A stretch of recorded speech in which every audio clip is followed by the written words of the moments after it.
Welcome to Zian Entertainment. Beberapa hari lagi merupakan peringatan Hari Santri Nasional, tepatnya pada tanggal 22 Oktober. Namun, kenapa penentuan Hari Santri Nasional harus pada tanggal 22 Oktober? Ternyata tanggal itu mempunyai hubungan langsung dengan kejadian bendera saat bangsa Indonesia berusaha menjaga kemerdekaannya. Viewers, inilah sejarah Hari Santri Nasional.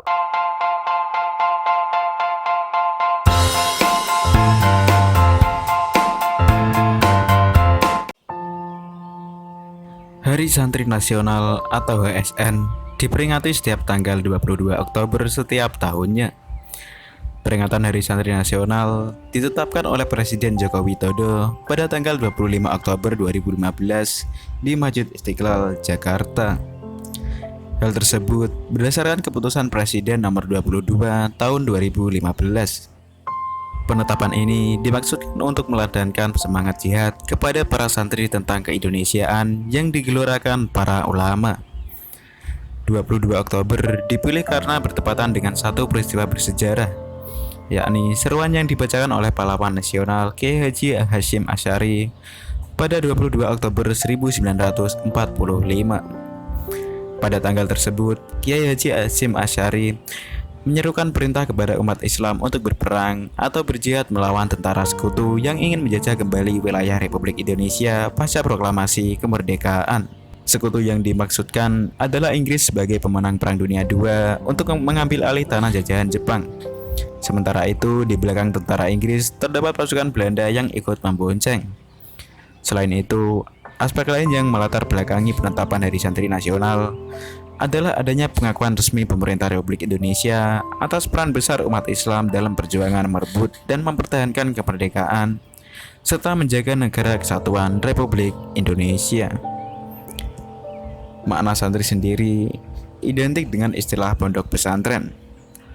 Para santri di dalam pondok pesantren akan mengikuti jadwal belajar dan ibadah yang telah disusun sedemikian rupa. Hal ini menjadikan kegiatan wajib untuk dilaksanakan para santri. Santri biasanya mengikuti pendidikan agama Islam pada sebuah pondok pesantren selama kurun waktu tertentu. Ilmu yang diajarkan tidak hanya berkaitan dengan ilmu agama, tetapi juga ilmu umum lainnya. Para santri pun dituntut untuk dapat berkomunikasi dalam bahasa Arab maupun bahasa Inggris. Tujuan peringatan Hari Santri Nasional. Hari Santri Nasional bertujuan untuk memperingati peran besar kaum kiai dan kaum santri dalam perjuangannya melawan penjajahan yang bertetapan dengan seruan Kiai Haji Hasyim Asy'ari dan ulama-ulama lainnya seperti Kiai Haji Ahmad Dahlan selaku pendiri Muhammadiyah, Ahmad Hasan dari Persis, Ahmad Surati dari Al-Irsyad, dan Abdul Rahman dari Matlaul Anwar. Sejarah Hari Santri Nasional.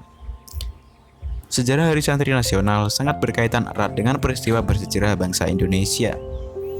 Peristiwa bersejarah tersebut membawa bangsa Indonesia mendapatkan kemerdekaan dari para penjajah berkat perjuangan para santri dan campur tangan Tuhan Yang Maha Esa. Tepatnya pada tanggal 22 Oktober 1945, Kiai Haji Hasyim Asy'ari menyerukan resolusi jihad yang dicetuskan oleh pendiri Nahdlatul Ulama.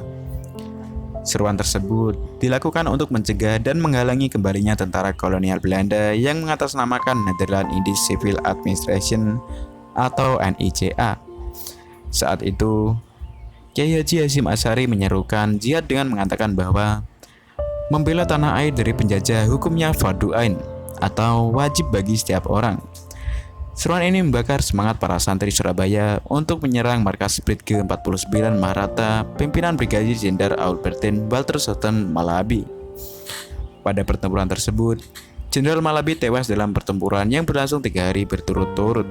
Pertempuran itu terjadi pada tanggal 27, 28, dan 29 Oktober 1945. Jenderal tersebut tewas bersama pasukannya sebanyak kurang lebih 2.000 pasukan. Peristiwa tersebut menyulut kemarahan anggota perang Inggris yang akhirnya berujung pada peristiwa 10 November 1945. Sosok Kiai Haji Hasyim Asy'ari. Kiai Haji Hasyim Asy'ari lahir di Kabupaten Jombang, Jawa Timur pada 14 Februari 1871. Beliau meninggal di Jombang, Jawa Barat pada umurnya yang ke-76 tahun, tepatnya tanggal 21 Juli 1947. Kiai Haji Hasyim Asy'ari merupakan salah satu pahlawan nasional Indonesia yang mendirikan Nahdlatul Ulama. Nahdlatul Ulama bermakna kebangkitan ulama dan didirikan pada tahun 1926. Organisasi tersebut kemudian menjadi organisasi massa Islam yang terbesar di Indonesia. Sosok Kiai Haji Hasyim Asy'ari mendapatkan julukan Hadratus Syekh di kalangan Nahdliyin dan ulama pesantren, yang berarti Maha Guru. Sosok Kiai Haji Hasyim Asy'ari terlahir di lingkungan pesantren. Beliau pun mempelajari dasar-dasar agama dari ayah dan kakeknya. Kiai Utsman yang merupakan pemimpin pesantren Gedang di Jombang, ia berkelana menimba ilmu di berbagai pesantren sejak usia 15 tahun. Pesantren tempat Kiai Haji Hasyim Asy'ari menimba ilmu diantaranya adalah Pesantren Langitan di Tuban, Pesantren Trenggilis di Semarang, Pesantren Wonokoyo di Probolinggo, Pesantren Kademangan di Bangkalan, dan Pesantren Siwalan di Sidoarjo. Sedangkan di Mekah, awalnya beliau belajar di bawah bimbingan Syekh Mahfudz dari Termas atau Pacitan. Syekh Mahfudz adalah ahli hadis, sehingga saat kembali ke Indonesia, Kiai Haji Hasyim Asy'ari sangat terkenal dengan pengajaran ilmu hadis. Selain itu, beliau juga mempelajari tasawuf atau sufi dengan mendalami tarekat Qadiriyah dan Naksabandiyah.